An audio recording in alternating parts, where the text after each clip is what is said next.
Firstly, to start off with, I, 30-year-old male, am not close to my half-brother, 21-year-old male.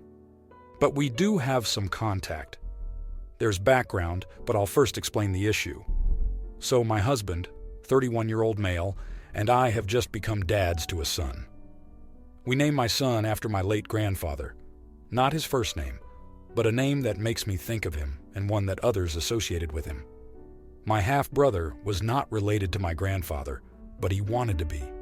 There were issues when he was a kid, and he wanted to spend time with my grandfather and tag along when I saw him. So he was telling me that he felt like I should have considered his feelings when naming my son. He told me that it hurt him to see me honor and idealize someone who rejected him on multiple occasions and wouldn't even include him as a small part of the family. He said he always felt like my grandfather was the reason I see him as my half-brother instead of my brother. I told him what I named my son had nothing to do with him, and saying all that was pointless to me. Now for the background, my dad died when I was 7. He and my mom were in a very unstable relationship, always on and off again. My grandfather, who was my dad's dad, was a rock for me. He was the first person I came out to and supported me during that. He supported me during my dad's death. He supported me when my mom married 2 guys in the space of 18 months. The first guy, the divorce was quick because they had only been married for a week before filing. The second guy is my half-brother's dad. My half-brother didn't have extended family on either side of his family. His dad's whole family were either dead or in prison. My mom's family got sick of her on and off again situation with my dad and how she used them during the off times and even some of the on times. To make things more complicated, I would say my mom and her third husband's relationship was a lot like her and my dad's, only more volatile. I actually left as fast as I could, but before that, I did live with them and my half-brother until I was 17. My half-brother saw me go to spend time with my grandpa. Honestly, I was at his house most of the time. He would ask to come and was told he couldn't. When he was 15, he actually showed up at my grandpa's house and told him he wanted to be part of his family, and he felt like my grandpa should take care of him the way he did me, because he was such a great grandfather to me. My half-brother said my grandpa owed him. My grandpa told him he was not his grandson and he did not owe him anything and told him to go back home. My half-brother never forgot that and was hurt when I did not agree with him that my grandpa was wrong. We hardly speak at all now, but he found out I became a dad and reached out about my son's name. Am I the idiot? Now here are the comments. Comment 1. No idiots here. Of course, it was up to your grandfather to decide whether he wanted a relationship with him or not. The safety he provided you was very lovely of him, and it makes total sense you'd want to honor that with your son's name.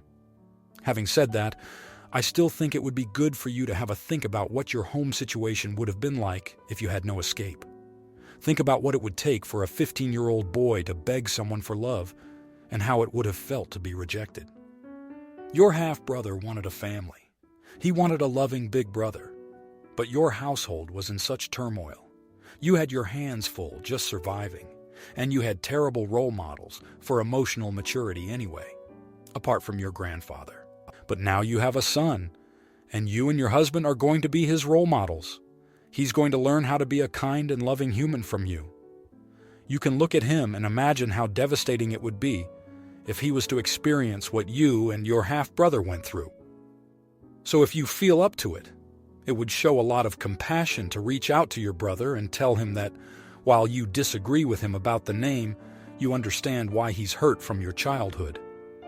Encourage him to seek some help to heal his old wounds and remind him that even though your childhood sucked, he deserves to be loved and accepted, and now he's an adult. You hope he can find good people he feels at home with. I should say, though, I do get why you dismissed him. It hurts you too. It's very comfortable to go back to the methods of coping that served you in childhood, your survival mode. Don't be afraid to seek some help if you need it either. Comment 2. NTA. Your half-brother was stuck in a really weird dynamic, and it was sad that he didn't have any adults to care for him like he needed it. But you too went through a really weird family shift, and you deserve to love and honor your grandfather the way you choose to. It's not your fault that your grandfather didn't want to take responsibility for his late son's wife's child that she didn't seem to be caring for. I get that your half-brother had a sad and possibly traumatic upbringing, but he is kind of entitled for asking, then demanding, that a man who didn't have anything to do with him to act as his grandfather. Comment 3. Every time I see a story like this, I think it's a no idiots here situation, only because this kid has had no other family in his life apart from you, really. And he wants a family so bad. Yes, he's being a prick about it, but he thinks of you so highly and just wants to be included. It's heartbreaking seeing stories like this. The only other thing I have to say is remember how he is feeling, because at the end of the day, if he's not being treated right, don't expect it back. I know people could really disagree with this, and I could get downvoted straight to hell, but resentment is one hell of a thing. Now, for the next story. Me and my boyfriend have been dating for a few months, 18-year-old female and 18-year-old male. I can't talk with my best friend about this problem because she already dislikes him for other reasons. I don't mind being spoiled sometimes, but I also don't mind splitting the bill, but his behavior is getting out of hand. I am struggling financially, and he knows. He is rich. So often I decline dates, but he insists by saying he'll cover everything when we talk about my financial problems. The reality is that he rarely pays the whole bill. It's not his duty, but it's nice when he does since he's able to. But sometimes he makes me pay more when my part is less by keeping my change, and sometimes I cover the whole bill. The worst part is that he doesn't ask me to pay beforehand, but he asks in front of the waiter when they come with the bill, and I find it embarrassing because I think he's about to pay, so when he asks, I'm stunned, and often also the waiter. Also, one time he bought museum tickets for a museum he wanted to visit and said, "You owe me 14 euro if you want to..." What am I supposed to say? No, I don't? Of course I would pay it. Yesterday we went to a restaurant with his parents, but we ate at different tables. His dad paid for his mom, and when we had to pay, I knew he would ask for my half, so I gave the money to him without questions. When we got out, his dad approached us and joked about him making me pay and asked why. I said, "Don't worry, sir, I'm used to it," in a joking way. When I went home, he texted that he was offended because his dad argued with him, saying he was giving a bad impression by not acting like a gentleman. I'm sorry because that comment just slipped out of my mouth because I was nervous. What do I do now? Now, here are the comments.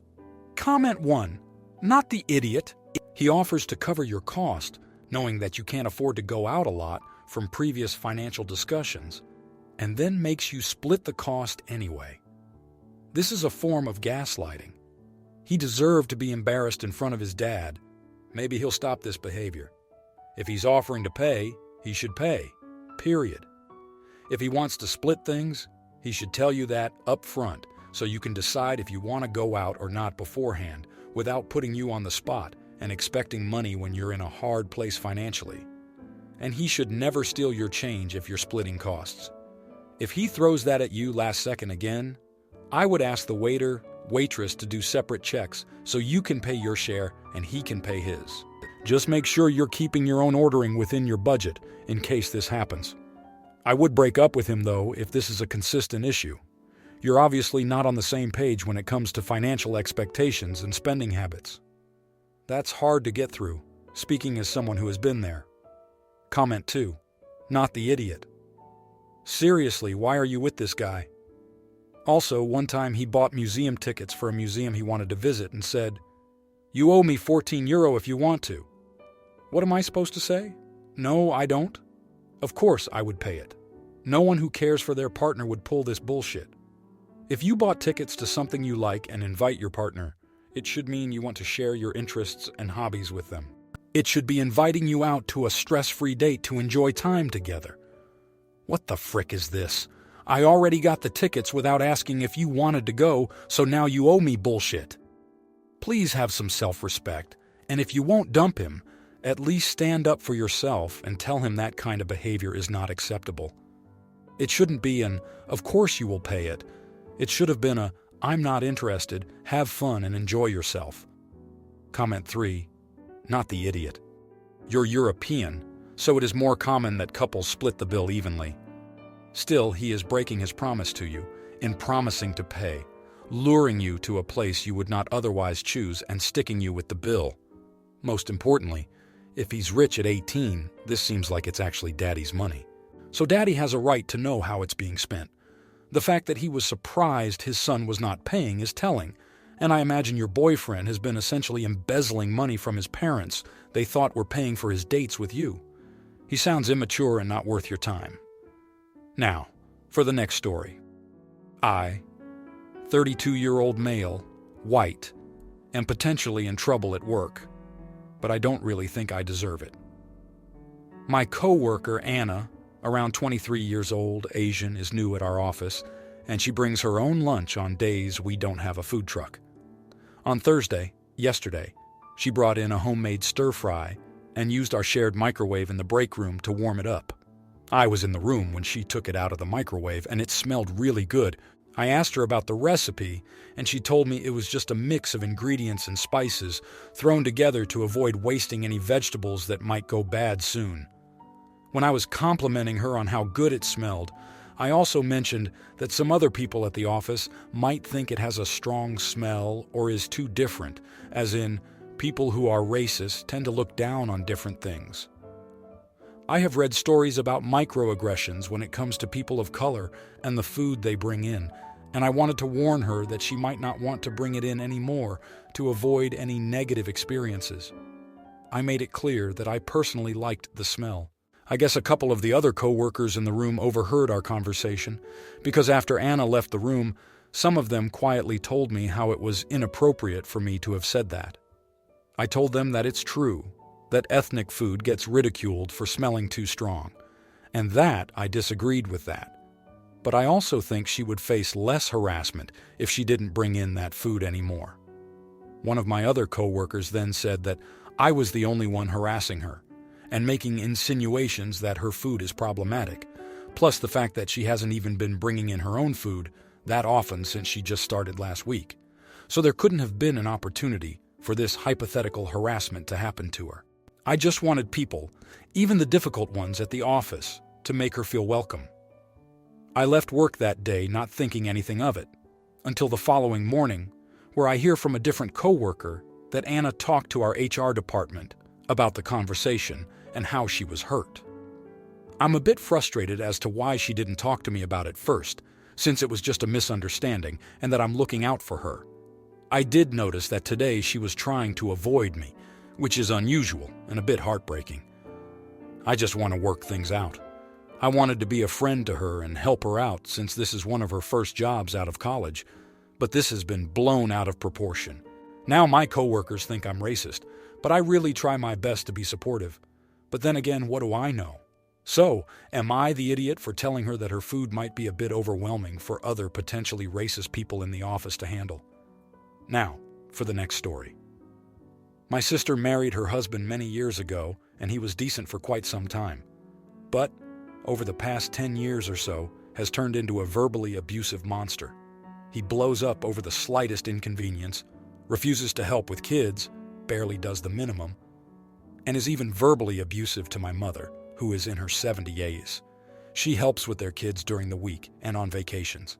He's done some terrible things to even the children as well. Called my sister and their firstborn fat and lazy when he barely ever helps with household chores. He's left their whole family at an amusement park and drove home alone, which is about 1.5 hours away, and stranded them there.